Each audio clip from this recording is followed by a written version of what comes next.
What's going on, gamers and fellow YouTubers? Welcome to Game Time, hosted by myself, Kyle. Today we're going to be taking a look at this handy little Sega Genesis plug-and-play game system from the creators of those Atari flashback systems. And we'll do some unboxing and seeing the console in action. This is just came out at the time of this shooting, just a couple months ago, so still relatively new for those of you who haven't seen it yet. It is available at, I got this at the local Toys R Us, currently for $49.99 price tag, US dollars. So, like I said, we're going to be seeing the game in action and seeing if it's worth getting nowadays with all these other great clone systems and video game systems that are out nowadays. So, let's take a look at it and decide if it's worth it next on Game Time.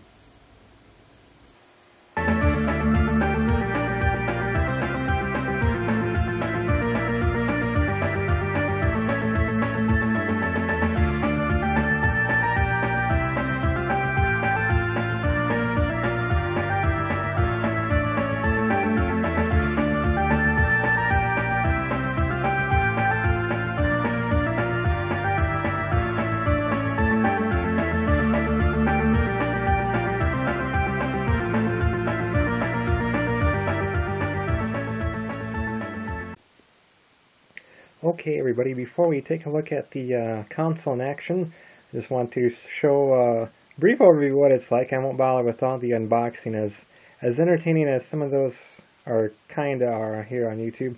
We'll just kind of forego that. Open up the box, and here's what it contains.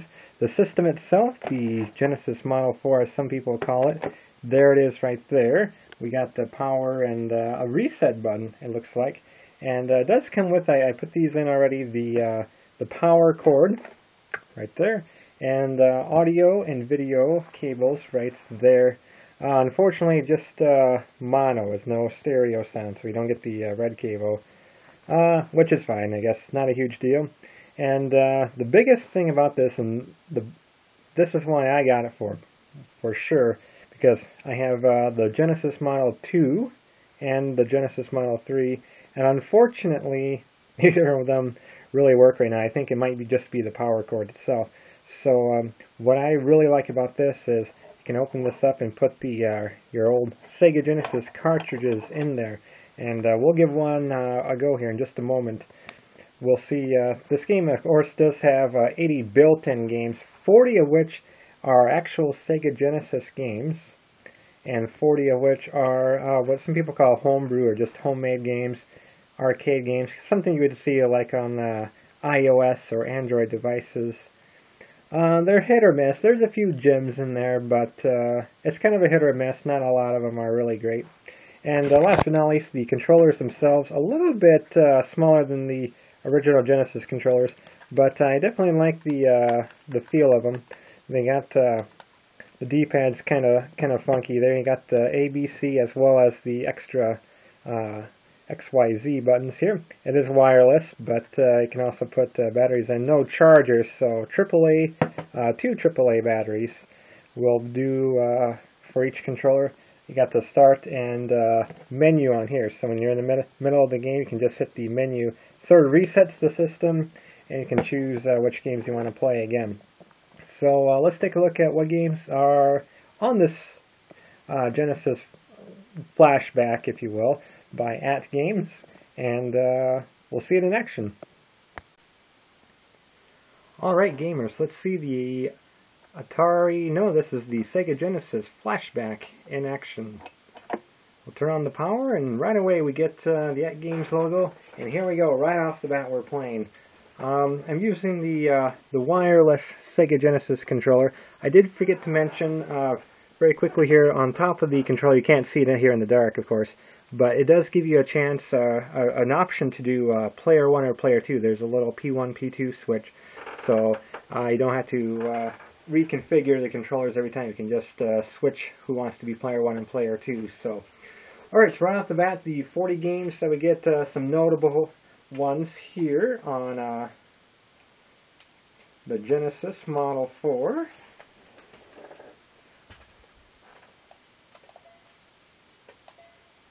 Is Bonanza Brothers, very fun game. I like that quite a bit. Comic Zone, kind of a unique side-scrolling beat-em-up game. Definitely great to have this in the collection.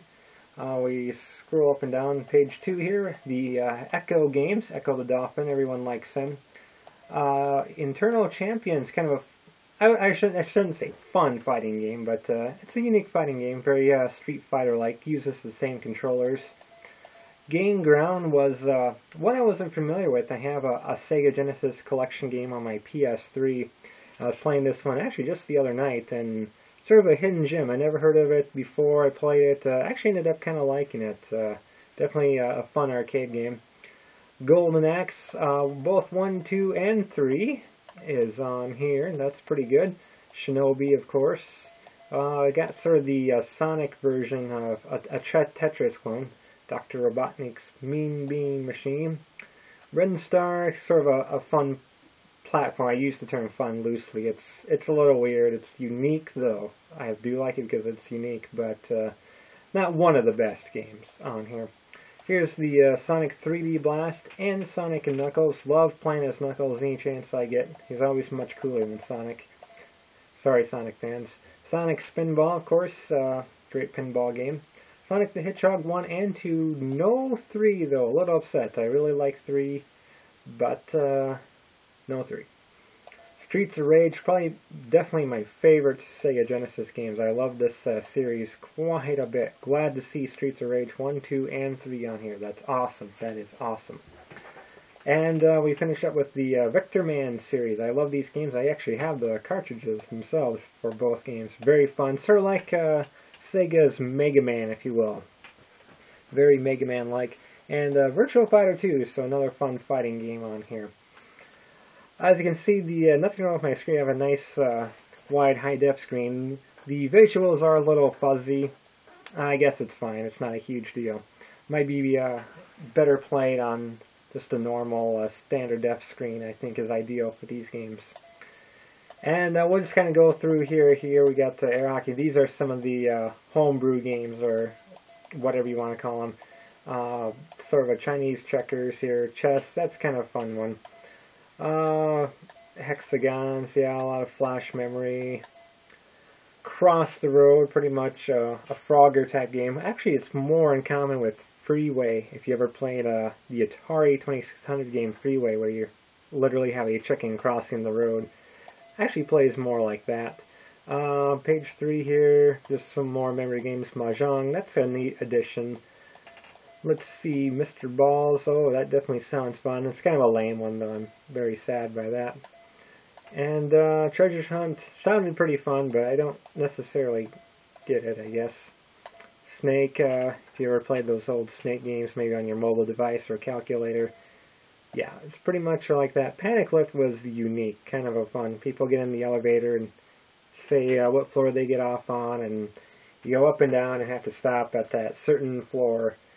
So it gets quite a bit more challenging. I definitely like it. It's sort of a hidden gem on here. So let's play a game. Let's do. You know, I said how much I love Streets of Rage. I think 2 is probably the best. So let's give that one a go and see what one of the built-in games looks like.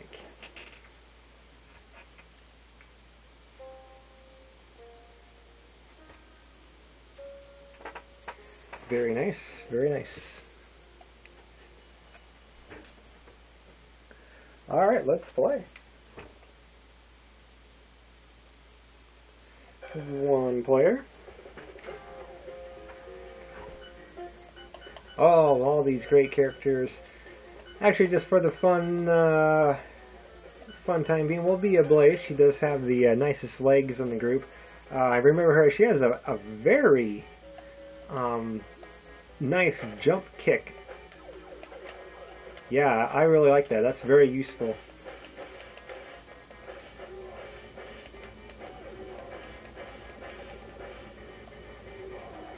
The wireless controller, a little getting used to it. So just a bit smaller than the original Sega Genesis. And a downfall with this is probably my biggest negative. When you are using the wireless controllers, you have to be pretty close to the actual Genesis console itself. There's not a very long range for the wireless controllers, and you gotta have it plugged right at it. For example, right now I'm facing just almost at a 90-degree angle, and yeah, it doesn't control. So you pretty much have to be facing the system itself and be not far away. So that's, I think, kind of a big negative. But that doesn't matter if you have your wired, original wired Genesis controllers. Then they work pretty well. Sounds okay. Some people have some issues with how the game sounds. They think it's a little off. Yeah, it's a little weird, especially on the Sonic games. But it's doable. The sound is definitely a step down from the original Genesis, but I think it works fairly well. Alright, so that's kind of that. I'm going to hit the menu button on the controller itself. As you can see, it just sort of reset it and took it back to the game screen. Alright, one last thing we're going to do here on GameTime. We're going to put in an original Sega Genesis cartridge. One of my favorite games ever, which is really odd considering it's based pretty much a promotion. It's a game called Cool Spot. If you remember the old 7-Up guy, their mascot. This was one of, I believe, 4 Spot games that was out. So when you put in a cartridge, you do have to power down because it doesn't work if you already have the system. That was a very hard click, and I'm kind of glad that got demonstrated. Putting the cartridges in, wow, it feels like it's going to break. You really got to press down on them hard, and especially when you take them out, they tend to stick a little bit. But as you can see, this plays very nice. Let's give it a go. It's going to be nice to play this game using sort of a wireless controller. So yep, plays original cartridges pretty well. Now, we are aware it doesn't play every single original Genesis game. For example, there's probably about 95% of games that will play, but there's always going to be just a couple in your collection that won't play.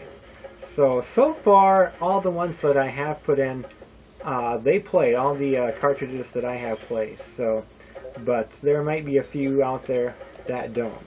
So don't sell your original Sega Genesis if you have it, because it won't play. This Model 4 will not play every single cartridge.